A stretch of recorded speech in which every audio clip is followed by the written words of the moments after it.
Nadine, look, regardless of what the Prime Minister thought about the Elgin Marbles, was it appropriate for him to say to Mitsotakis, the meeting is off?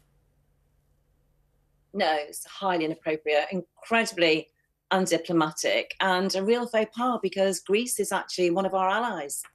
So absolutely no idea what was going on there, why he should do that. I think it probably points to the fact that Sunak doesn't really do politics and very well. And I think it kind of like points to his inexperience because honestly, I've spoken to MPs yesterday and everybody's kind of slightly gobsmacked. Why did he do that?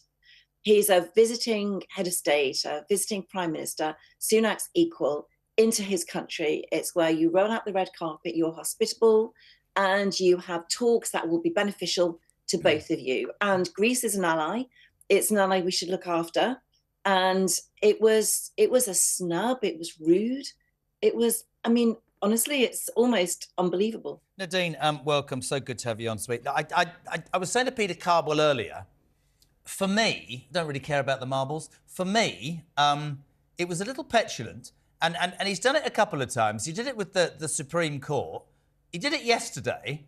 And I'm not quite sure whether this baring of your teeth / petulant / trying to react has been done about the right things at the right time. To me, I don't mean to be disrespectful, but because he's this sort of superb, he belongs in Silicon Valley. It didn't even seem natural. It's almost like the decisions aren't natural. I don't know. I honestly sit down and have a conversation. I think I can help you out there. It's because the decisions aren't his. And that's one of the issues with Rishi Sunak. He isn't the decision taker, others are. And there are people who make bizarre decisions around him, which is almost like this puppet, really. And he's got puppeteers around him. And, I can say I've actually put who these people are and what decisions they take in my book recently. He's not really the decision maker. His path to number 10 was controlled by others over a period of 7 years. The process of removing Boris Johnson began the day after Boris Johnson won the general election in 2019. And the plan was always to get Rishi Sunak into place. They did that. And these people who got him there kind of control him because they've been doing it since the day he arrived back in the UK from Silicon Valley.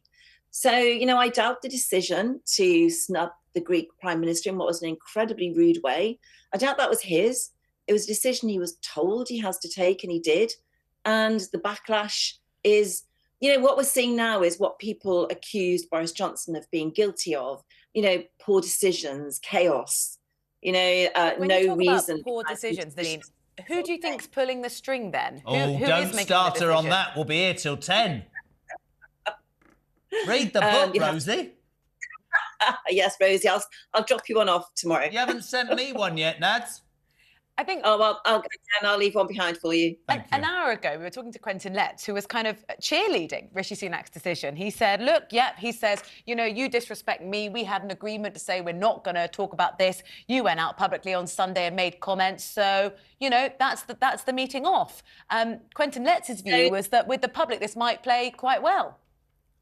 So I love Quentin, but the Prime Minister is the ultimate person who's responsible for diplomacy in the country, political diplomacy particularly. And I'm afraid he failed catastrophically on that level. So yes, is Rishi Sunak not big enough to talk to the Greek Prime Minister about the Elgin Marbles? It's an issue which comes across every Secretary of State's desk, and it certainly came across mine. And there are some very good... Should we give them back, Nads? Should we give them back? So it's a very complicated issue, Jeremy. I know because I had to deal with this. And Rishi Sunak could very well have put forward the reasons why it's complicated. There is a deed of sale, a receipt for the Elgin Marbles.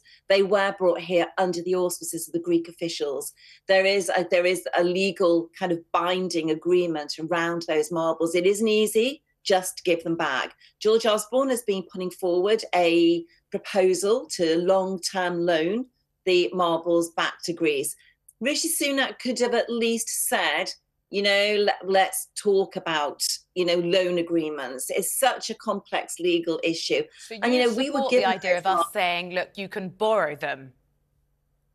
So my fear about that, and yes, I did, but my fear about that is that they would never be returned. There is a proposal for a part kind of like breaking up the collection and being loaned in parts. So part of it goes, part of it's returned. They have built a museum on the Parthenon close to the Acropolis for the marbles to be returned to in Greece. So the reasoning that there isn't a suitable location for them where they can be kept for prosperity and for people to have access kind of doesn't hold up anymore.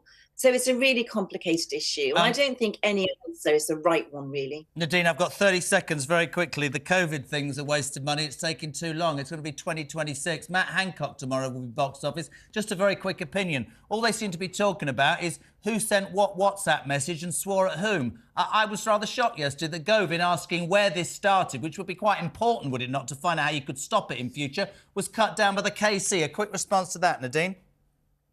Yeah, I've been quite concerned about the public-facing presentation. There's a lot of presenteeism going on there. The questions seem to be geared around getting the most angry public reaction rather than getting to the heart of what was going on. And I know a number of people have had that concern. It's almost like, gotcha moments for the KC. I'm quite concerned about how it's kind of playing out in the public because the really hard questions just aren't being asked. Nadine, it is always a pleasure. You promised on air to send us both a copy of the book. It's well worth a read. My mate bought it, loved it. Thank you so much, Nadine. Collins.